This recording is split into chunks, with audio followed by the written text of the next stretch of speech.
Il est considéré comme l'un des plus gros mals du siècle. Il s'agit du stress. De nombreuses situations dont la vie, travail, chômage ou encore relations humaines peuvent parfois être embarrassantes, voire bouleversantes.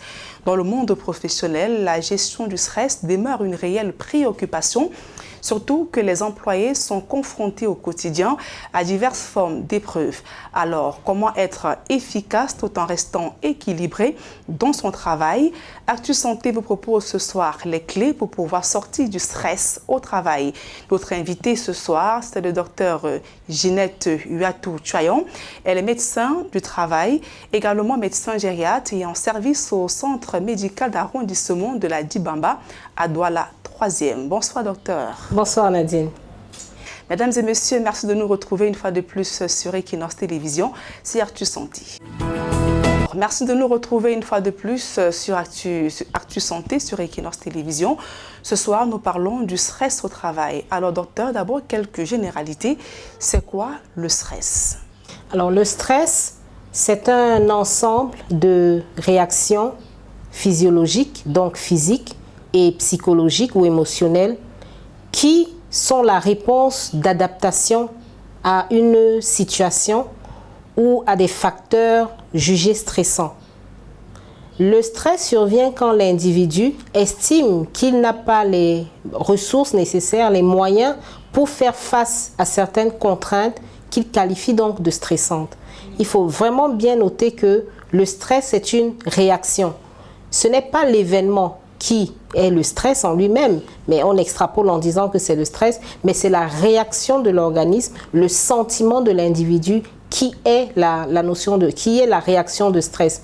Et le stress entraîne donc une tension nerveuse de tout l'individu dont l'organisme s'adapte dans son fonctionnement pour pouvoir faire face à cet événement-là qu'il juge de stressant ou de contraignant pour lui. Alors docteur, mais est-ce que le stress est forcément une mauvaise chose? Non, justement, non. Il y a le bon stress qui est un peu comme un défi, un stress dit positif qui permet à l'individu, à l'organisme de mobiliser ses ressources pour faire face à la situation. Là, l'individu considère qu'il a deux réactions, fuir ou combattre. Donc, c'est le bon stress qui permet justement de combattre, d'aller au-delà. Ça réalise vraiment un défi. Ça permet donc à la personne de prendre toutes ses ressources pour vaincre la situation contraignante, le défi. Par contre, le mauvais stress, c'est en général celui qui dure dans le temps.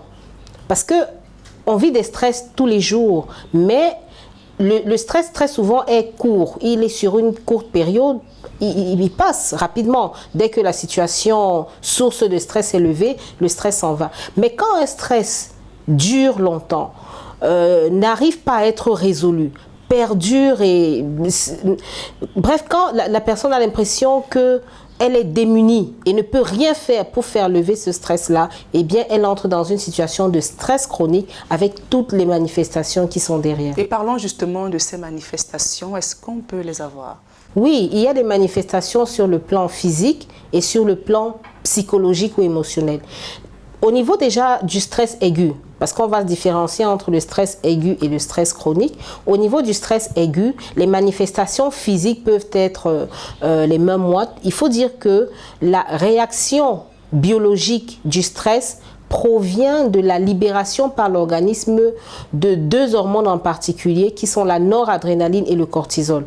Voilà la source de toutes les réactions de stress qui se manifestent dans l'organisme. Et la noradrénaline et le cortisol sont des hormones de combat, d'adaptation, qui permettent vraiment à l'organisme d'être réactif. Voilà, donc quand une situation dite stressante survient, les glandes surrénales qui sont au-dessus des reins, au niveau de la fosse lombaire, dans le dos, sécrètent donc en grande quantité ces hormones-là qui entraîne donc un dérèglement des fonctions biologiques. Alors, c'est une personne qui se met à être essoufflée, à avoir des palpitations, parce que l'adrénaline, c'est une hormone qui augmente la fréquence cardiaque. Donc, il y a des palpitations, les mains sont moites, il peut y avoir des tremblements, il peut y avoir une envie d'aller faire pipi, des vomissements, une impression d'avoir chaud. Donc, beaucoup de signes qui montrent que la personne n'a pas trop le contrôle sur son corps. Ça, c'est au niveau physique. Maintenant, au niveau émotionnel, c'est un sentiment, des sentiments de peur, une certaine irritabilité, parce qu'on est nerveux, c'est vraiment une tension nerveuse. On est irritable, on se met facilement en colère, on peut crier, on peut se sentir frustré et on peut même, avec le temps, perdre le sommeil. Maintenant, quand le stress dure et qu'on rentre donc dans la situation de stress chronique, là, les manifestations sont plus profondes et plus difficiles à résoudre. Parce que le tremblement, l'irritabilité, on peut les vivre quelques heures, après ça passe. Mais quand le stress devient chronique, là, ce sont plutôt des états pratiquement pathologiques qui peuvent s'installer. Donc la personne peut entrer dans une anxiété. L'anxiété, c'est vraiment un sentiment qui dure dans le temps et qui est difficile à résoudre. Donc cette anxiété, dans une dépression même parfois, dans une panique, dans un trouble anxieux généralisé. Bref, là, ça devient... il se présente des manifestations pathologiques chez la personne.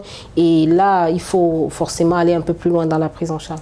Est-ce que la personne victime s'en rend même compte lorsqu'elle voit survenir tous ces éléments, symptômes que vous venez de citer? Bien sûr qu'elle sait que ça ne va pas, Elle le dit, et elle peut aller en consultation et dire je me sens un peu nerveux, tendu ces derniers temps. Parfois, les gens ne font pas souvent le lien entre les situations dites stressantes, donc qui sont à l'origine de leur stress, et les réactions qu'ils ont. Il peut simplement venir consulter parce qu'il ressent tous ces symptômes que je viens de citer, les mains qui tremblent, les palpitations, les vertiges, etc., sans forcément faire le lien. C'est au cours de l'interrogatoire médical ou psychologique ou avec un personnel soignant que les questions justes sont posées et que les patients peuvent se rendre compte que c'est à cause de telle ou telle situation qu'ils ont donc ces manifestations-là et que ce n'est que du stress. Mais il y a certaines personnes qui sont à l'écoute de leur corps, qui comprennent que leurs manifestations sont probablement dues au fait que leur corps est en train de s'adapter à une situation stressante. Alors, et c'est quoi donc la particularité du stress au travail ? Le stress au travail est juste particulier dans le sens de son contexte, parce que là, ça provient de l'activité professionnelle. Et en milieu de travail, plusieurs facteurs peuvent déclencher une situation de stress au travail. Et vu que, vraiment ça relève de la particularité de cette activité professionnelle, vu que le travail chez les adultes est la principale activité, le stress au travail peut avoir de très importantes conséquences, allant même jusqu'au suicide. Oui. C'est vraiment le gros défi, le gros danger du stress au travail. Les gens peuvent se suicider à cause du stress au travail. Ils peuvent entrer dans une situation de burn-out à cause en fait, c'est l'épuisement professionnel. Donc, c'est un stress tellement intense parce que quand une situation de stress s'installe, que ce soit au travail ou ailleurs, la personne passe d'abord par 3 phases. Il y a une phase d'alarme où quand même, elle est encore consciente et elle se dit, attention, il y a quelque chose qui ne va pas comme je voudrais. Parce que vraiment, c'est cette situation-là où elle fait face à une situation et elle estime qu'elle n'a pas les ressources pour gérer la situation. Donc là, elle peut le dire, c'est une sorte d'alarme. Oui. Ensuite, il y a une phase de résistance. Là, c'est le moment où la personne se dit, voilà, la situation est effectivement stressante, mais moi, je décide soit de ne plus m'y intéresser, ou je décide de réagir avec, d'une certaine façon, peut-être avec plus de force. Bref, la personne choisit la réaction qu'elle va mettre en place. Ce n'est plus l'alarme. Là, c'est déjà le passage à l'adoption de la réaction que l'on a choisi d'adopter. Et après, il y a une phase d'épuisement. Là, c'est quand la personne se rend compte que la réaction qu'elle a choisi d'adopter ne marche pas. Et là, elle entre en épuisement. C'est à ce moment-là que la transition est faite entre le stress aigu et le stress chronique. C'est quand le corps est épuisé qu'il laisse tout tomber que l'individu peut entrer dans le stress chronique avec toutes les manifestations qui vont aller derrière, l'anxiété, la tristesse, les attaques de panique, jusqu'à la dépression et parfois même au suicide. Donc, par rapport au travail, c'est vraiment plus difficile parce que c'est quand même, comme je le disais, l'activité principale des adultes. Ils y passent beaucoup de temps et ça peut aller très vite. Quand rien n'est fait, quand l'alarme a été enclenchée pendant longtemps, la résistance se met plus ou moins bien en marche. Au bout d'un moment, l'épuisement arrive et si la personne n'est pas à ce moment-là prise en charge, entourée, écoutée, elle peut aller jusqu'au suicide. Mais est-ce que la surcharge du travail également peut être source de stress au travail? Oui, ce sont tous ces facteurs-là qui sont les causes du stress au travail. Il y a d'abord la conception même des tâches. Parce qu'on est surchargé, pourquoi? Il faut déjà voir la tâche en elle-même. Quelle est l'activité opérationnelle du travailleur? Est-ce qu'elle est adaptée à son état? Vraiment, la conception des tâches, c'est un tout. Quels sont les objectifs de la tâche? Quels sont les moyens qu'il a à disposition pour effectuer la tâche? Quel est l'accompagnement de la hiérarchie pour réaliser cette tâche-là? Quelle est la latitude, donc la marge de manœuvre qu'il a par rapport à cette tâche? Donc, il faut voir globalement quel est le contenu de l'activité du travailleur et se poser la question fondamentale de savoir quand il pose l'alarme, est-ce qu'il a les moyens pour y faire face ou pas? S'il n'a pas les moyens, c'est clair qu'il sera stressé. Donc, c'est la conception des tâches. Ensuite, l'organisation du travail. Ok, la tâche peut-être, elle n'est pas très compliquée. C'est par rapport aux ressources. C'est vraiment par rapport aux ressources. Parce que le stress est une situation vraiment individuelle. Vous et moi, nous pouvons être soumises aux mêmes situations, mais nous réagissons de façon complètement différente. Qu'est-ce qui explique cela? C'est justement les ressources dont les personnes disposent pour faire face. Par exemple, vous avez, je donne un exemple vraiment professionnel, un objectif disons-le, un objectif de vente, par exemple, atteindre des objectifs commerciaux d'ici, l'année est même en train de finir. Vous devez boucler l'année en beauté et vous n'avez pas pu, tout au long de l'année, des 11 premiers mois, atteindre vos objectifs, disons 70% de vos objectifs. Et là, vous avez peut-être un mois pour boucler, vous voyez un peu. Alors vous êtes peut-être un travailleur qui, c'est vraiment un exemple, n'a peut-être pas l'expérience qu'il faut, n'a pas le carnet d'adresse qu'il faut, n'a pas les aptitudes commerciales qu'il faut, et vous avez de la peine. Mais un autre travailleur soumis à la même situation, qui a peut-être plus d'expérience, plus de relationnel, plus de temps même peut-être, donc il a plus de ressources et face au même objectif, boucler l'année en faisant 75% des chiffres attendus, ne sera pas stressé. Donc le stress, c'est vraiment quelque chose d'individuel. Se sent stressé l'individu qui estime qu'il n'a pas les moyens pour faire face à la situation qui lui est imposée. Et c'est vraiment une situation qui en soi n'est pas stressante, mais qui est jugée stressante par l'individu qui y fait face. Et c'est chacun qui a son critère de jugement. Donc, en milieu professionnel, on le disait, la conception des tâches, l'organisation du travail. Tout le monde n'a pas les mêmes armes en milieu de travail. Le milieu professionnel, l'environnement du travail. Regardez, moi je vais donner un exemple vraiment terre à terre. Les routes en ce moment. Vous savez qu'il y a des moments où il y a vraiment beaucoup d'embouteillages. Et ça risque d'être peut-être l'année prochaine encore plus difficile. Il y a des gens qui seront stressés à cause des trajets pour aller au travail le matin et pour rentrer le soir. Ça n'a l'air de rien. Ça n'a pas l'air d'être un élément du travail, mais ça fait partie de ce qu'on appelle l'organisation. Peut-être faudra-t-il changer les horaires de travail pour tenir compte des délais que les gens mettront sur les routes. Peut-être faudra-t-il privilégier le travail à domicile pour éviter le facteur de stress temps perdu, etc. Donc vraiment, il y a beaucoup de facteurs sur toute la chaîne de l'activité professionnelle qui peuvent être des sources de stress. Il y a aussi les relations de collègues. Si dans votre environnement de travail, vous avez l'impression d'être marginalisé, d'être seul, de ne pas être valorisé, etc., ben vous allez vous sentir stressé au travail.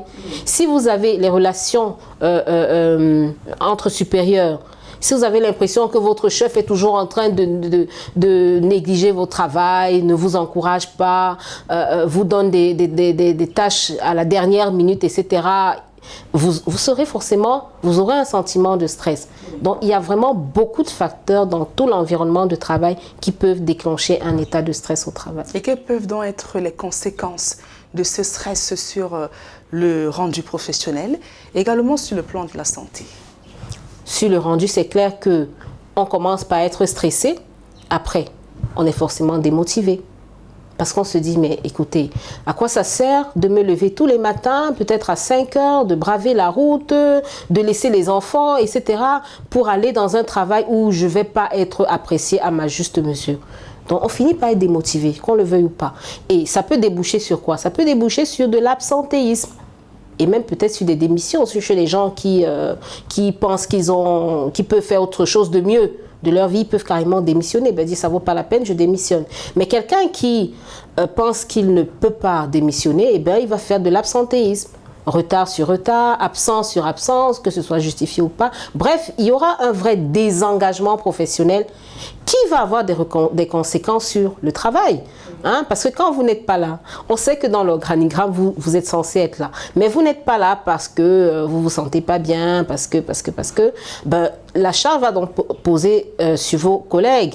Et la hiérarchie va devoir trouver une solution pour pallier à votre absence. Donc, il y a des conséquences qui vont très loin face à l'absentéisme. Mais il y a aussi le présentéisme professionnel. Là, ce sont des gens qui disent que, bon, écoute, c'est mon gagne-pain, je ne vais pas le laisser tomber, mais je vais au travail et c'est juste mon corps qui est là. Donc, ils vont au travail, mais c'est comme s'ils ne sont pas là. Ils pointent bien à 7h30 le matin, ils pointent à 15h30 le soir, mais toute la journée, c'est comme s'ils ne font rien. Ça, c'est du présentéisme. Et même, c'est des gens qui peuvent aller très loin. Hein. Toutes les réunions, ils assistent, mais ils n'ont pas le rendu qui correspond à leur présence physique visible au travail. L'autre conséquence, c'est ce qu'on appelle les risques psychosociaux au travail. Le stress au travail peut déclencher des conduites d'alcoolisme, de tabagisme, des conduites agressives, du harcèlement au travail. Et ça peut déboucher sur une hygiène de vie délétère pour la personne. Sans parler de tout ce qui peut aller vers une dépression et tout ce qui va avec. Parce que là, l'hygiène de vie sera atteinte et la personne va avoir des conduites dangereuses pour elle-même. Et forcément. Donc, les autres conséquences sur le plan ça c'est dans le relationnel social.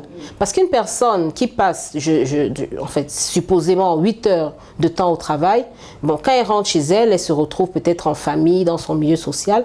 Vu qu'elle a passé une grande partie de la journée dans un environnement professionnel qui ne lui a pas permis de s'épanouir, eh bien forcément, quand la personne rentre chez elle, elle peut rester dans un état de rumination qui fera que même dans son environnement familial ou social, la personne ne sera pas productive. Si elle a des enfants, elle peut être dure envers les enfants, c'est-à-dire transférer sur le mari, la femme, les enfants, l'entourage avec qui elle vit, les sentiments, les émotions négatives qu'elle a prises au milieu professionnel. Et là, ça impacte sur l'environnement. Voyez un peu. Donc, les conséquences sont vraiment importantes et peuvent se retrouver dans toutes les sphères de la vie de cette personne stressée. Et sur le plan de la santé maintenant, quelles sont les complications? Ben, sur le plan de la santé, c'est toutes les affections qui sont liées à un excès de cortisol et d'adrénaline dans le sang, en premier lieu l'hypertension artérielle. Oui. Le stress est un facteur de risque de l'hypertension artérielle.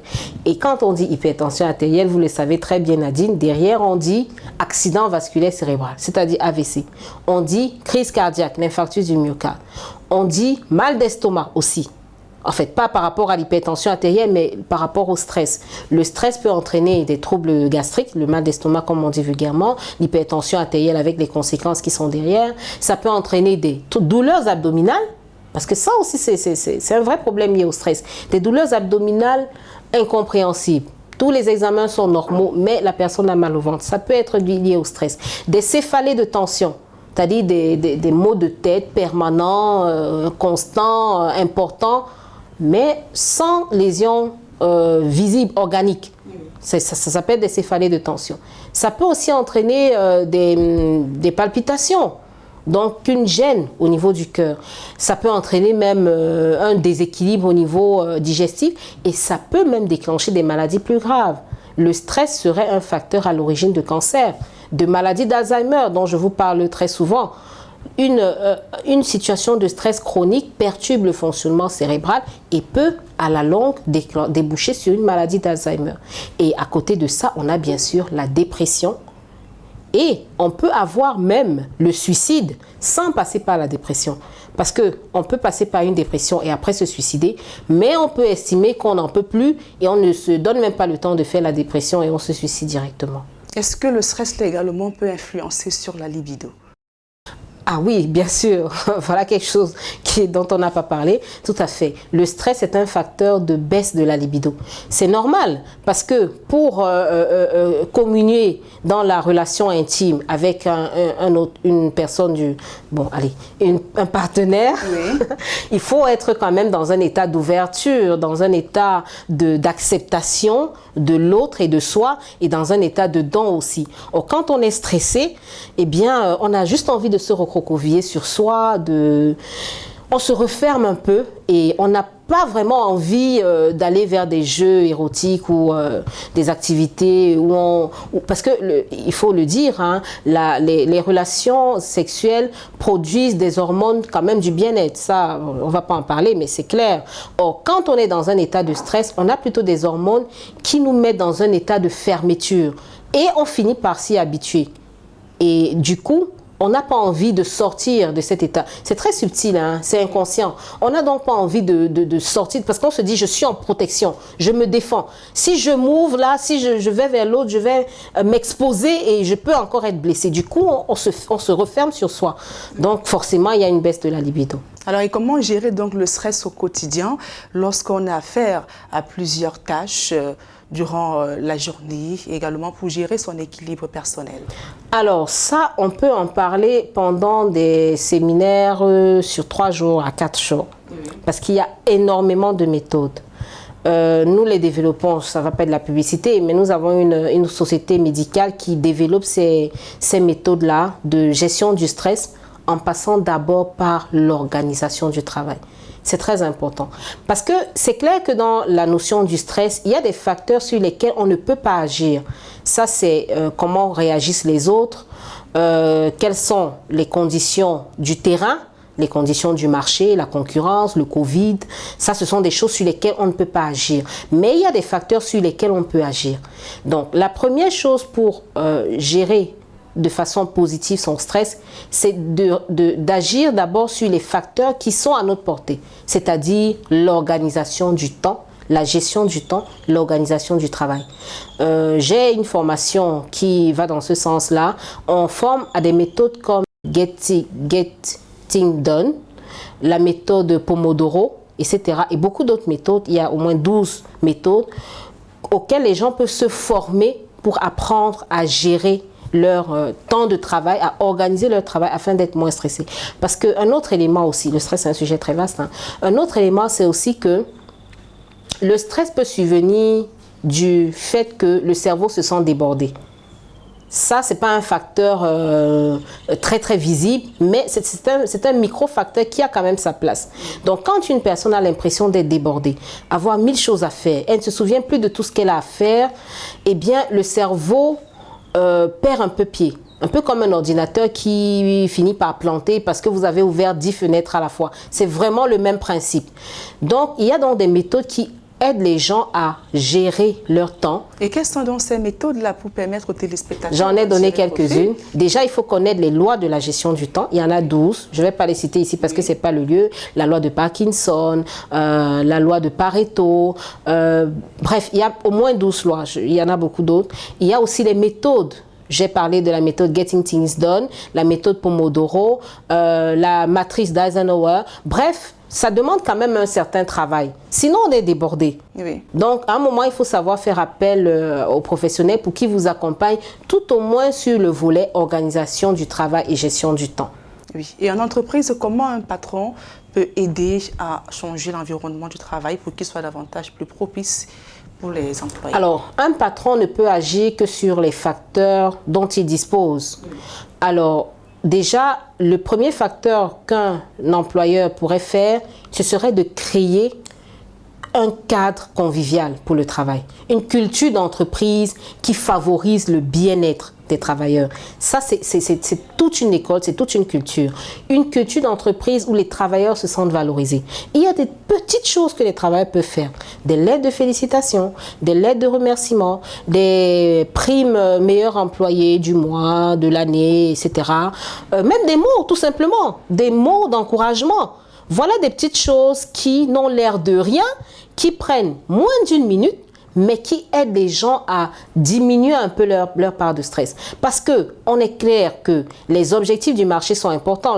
Quand je parle des objectifs du marché, je parle des objectifs de production, de vente, des contraintes, etc. Mais si en entreprise, on n'a pas au moins un facteur humain favorable, on est 2 fois plus stressé. Donc les employeurs pourraient au moins lever le facteur humain en créant une culture d'entreprise qui favorise l'harmonie et le bien-être de leurs travailleurs. Il y a même des choses parfois comme les cantines, les salles même de sport, une cafetière au bureau. Vraiment, ça n'a l'air de rien, mais ce sont des petites choses qui peuvent aider, que l'employeur peut faire pour diminuer le stress au travail. Et aussi ce qu'on appelle les clubs, là, les amicales, les 2-0, les after-work, bref, ce genre de choses qui favorisent une culture d'entreprise humaniste. Merci, Dr Ginette Chayon, médecin du travail, également médecin gériatre en service au CMA de la Dibamba. Merci d'avoir répondu aux questions d'Actu Santé ce soir. Merci Nadine, merci à vos auditeurs qui nous ont écoutés. J'espère qu'ils ont été édifiés. Mesdames et messieurs, c'est la fin de cette émission. Merci pour votre aimable attention. On se retrouve mercredi pour une autre édition d'Actu Santé. Prenez soin de vous et n'oubliez surtout pas que votre santé n'a pas de prix.